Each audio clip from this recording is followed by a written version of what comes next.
राम राम से दोस्तों। मैं एक टीचर होने के साथ साथ एक साइकोलॉजी काउंसलर भी हूँ। जब भी मैं कोई यूनिक केस स्टडी करती हूँ या फिर कोई कॉमन केस स्टडी करती हूँ तो मैं तुरंत उससे आपके साथ शेयर करना चाहती हूँ, क्योंकि मुझे पता है कि हर एक इंसान की लाइफ में ऐसे फेजेस आते हैं, ऐसी सिचुएशंस आती हैं। ऐसी सिचुएशंस या तो आपकी लाइफ में हो गई है या फिर चल रही है या फिर आने वाली है। तो इससे क्या होता है कि माइंड पहले से एक्टिव हो जाता है कि इस सिचुएशन से जब आएगी तो कैसे निपटना है, क्या डिसीजन लेने हैं, बिना डिप्रेशन और एंजाइटी के उस सिचुएशन को कैसे हैंडल करना है। और ये बात है लड़कियों के लिए। तुम कुछ भी करो लेकिन इंडिपेंडेंट बनो। पहले इंडिपेंडेंट बनो। अपना पैसा अपना होता है, खुद का पैसा खुद का होता है। चाहे तुम्हारे पिताजी कितने अमीर हैं, चाहे तुम्हारे ससुर जी कितने अमीर हैं, चाहे तुम्हारी शादी बहुत अच्छे खानदान में हुई है, तुम्हारा पति बहुत अमीर है, तुम्हारी फैमिली वाले बहुत अमीर है, लेकिन यदि तुम पैसे नहीं कमाती हो, वो पैसा है तुम्हारी फैमिली वालों का, वो तुम पैसा यदि नहीं कमाती हो तो तुम्हारी कोई वैल्यू नहीं रहेगी, कोई रेस्पेक्ट नहीं रहेगा। फिर तुम ये बोलोगी कि यार मेरे पति का ही तो पैसा है। बोलते हैं ना कि पति से शादी करी है, ससुराल में गए हैं तो वो अपना ही तो है, कहाँ जाएगा। पैसा पति का है, मैं ऐसे नहीं कह रही हूँ। पति तुम्हारी केयर करेगा, उन पैसों से तुम अपनी जिंदगी जी सकती हो, सब कुछ करोगी, तुम अपनी जिंदगी जियोगी, अपने हिसाब से जियोगी।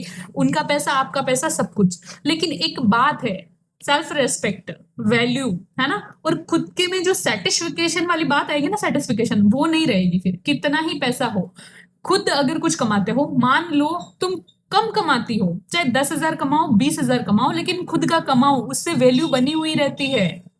एग्जैक्टली exactly, सामने वाले फैमिली वाले तुम्हारी रेस्पेक्ट करेंगे, तुम्हारा पति तुम्हारी रेस्पेक्ट करेगा।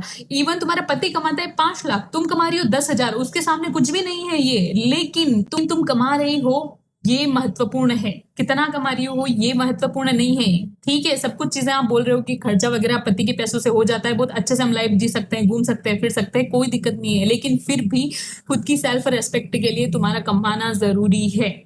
घर के काम में कमाई दिखती नहीं है। कमाई करना, है ना, और काम करना दो अलग अलग चीजें हैं।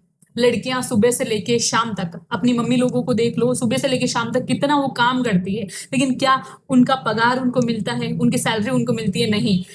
मुझे ऐसा लगता है इवन की पुरुषों से ज्यादा महिलाएं ज्यादा बिजी रहती है काम में, और कितना काम करती है सुबह से लेके, घर का पूरा, बाड़े का, गाय भैंस का, पशुओं का, खेती संभालना, बच्चे संभालना, सब कुछ, सबका टिफिन पैक करना, पापा का टिफिन पैक करना, बेटे का टिफिन पैक करना, सब कुछ, रसोई वगैरह सब कुछ वो संभालती है। सबको टाइम पे खाना देना, सबको टाइम पे कपड़े प्रेस करना, सब चीजें सबको टाइम पे चाहिए। लेकिन उसकी कोई पगार नहीं होती है। लेकिन फिर भी उसे जब जरूरत के पैसे होते हैं तो मांगने पड़ते हैं, और मांगने मांगने से सीधे नहीं मिलते। एक तो क्वेश्चन आएगा सामने वाले से कि कहाँ चाहिए ये पैसे, फिर आपको जवाब देना पड़ता है। तो अरे खुद पे काम करो ना, खुद कमाओ ना, तो सामने वाला क्वेश्चन तुमसे कभी कोई क्वेश्चन नहीं करेगा, और उससे रेस्पेक्ट बनी हुई रहेगी। सामने वाले के मन में रहेगा ये कि नहीं यार, इंटेलिजेंट है, इसमें इतना दिमाग है, इतना तो विवेक है, इतनी बुद्धि है, इतना आईक्यू लेवल है कि अपने हिसाब से खर्च करेगी, और बाहर दुनियादारी का इसका क्या है, नॉलेज है। चाहे आप कितने ही होशियार हो, लेकिन घर का काम ही करते हो और फिर पैसे मांगोगे तो पति के मन में, चाहे घर वालों के मन में यूं रहेगा कि इसको बाहरी दुनियादारी का कोई नॉलेज नहीं है ना। तो इसको पूछना चाहिए पहले कि किसमें खर्च कर रही हूं मैं, और हम बताएंगे इसको तो ठीक रहेगा, वरना क्योंकि इसको बाहर का नॉलेज नहीं है। और यदि आप कमाते हो तो उससे फर्क पड़ता है, इंप्रेशन पड़ता है, सही इंप्रेशन पड़ता है, पॉजिटिव इंप्रेशन पड़ता है कि इस लड़की को बाहर दुनियादारी का नॉलेज है, मार्केट का पता है, और ये सही गलत अच्छे से जानती है ना। तो इसलिए जरूरी है कि आप खुद पैसा कमाओ।